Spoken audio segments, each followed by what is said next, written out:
Hi friends, Naveen చంద్ర, రవివర్మ, అలీ రేజా, రాశి సింగ్, గాయత్రి భార్గవి నటించిన cinema blind spot. ఈ సినిమా ఎలా ఉందో చూద్దాం. ఓ ధనవంతుడి భార్య ఆత్మహత్య చేసుకొని చనిపోతుంది.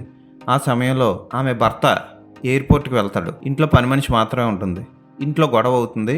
పని మనిషిని కొడుతుంది ఆవిడ. పని మనిషిని కొట్టిందని భర్త భార్యను కొడతాడు. ఆ బాధతో ఆమె ఉరేసుకొని చనిపోతుంది అనుకుంటాం మనం. కానీ అసలు అది ఆత్మహత్య కాదని హత్యని పోలీస్ ఆఫీసర్ వచ్చి పసిగడతాడు. అసలు ఆ హత్య చేసింది ఎవరో కనుక్కోవడం కోసం చాలా ట్విస్టులు వస్తాయి. చివరికి ఆ ఇంట్లో చిన్నపిల్లోడిని, పక్కింట్లో ఆడపిల్లని అందరినీ అనుమానిస్తూ చివరికి ఒక పెద్ద ట్విస్ట్ ఇస్తాడు దర్శకుడు. అయితే క్లైమాక్స్ని మాత్రం అంత గొప్పగా ముగించలేదు.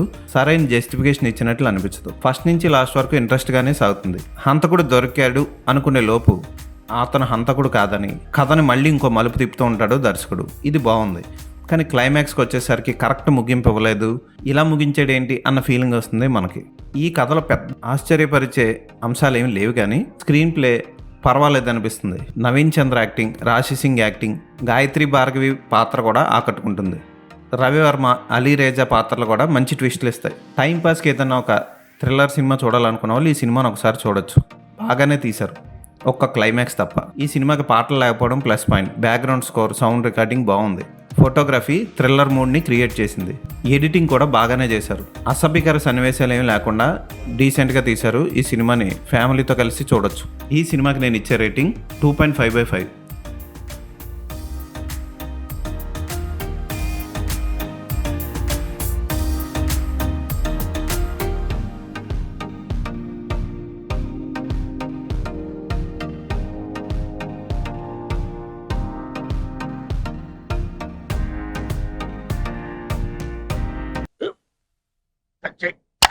మన స్కూల్ బెంచ్ లాగా ఎంత గట్టిగా ఉందోరా. కొట్రా, కొట్టు, పర్లేదు, కొట్టు. అబ్బా చైన్ పెట్టేసింది బాబాయ్. ఆ, నీకు నొప్పి. ఏంటి నువ్వు కొడతావా? కమా బిట్ మీ యార్. వద్దు బాబాయ్. వాడిని నేను కొట్టడం లేదమ్మా, వాడినే నన్ను కొట్టమంటున్నాను. ఆ. నువ్వేం కంగారు పడక్కర్లేదు. అడుగుతావేంటి?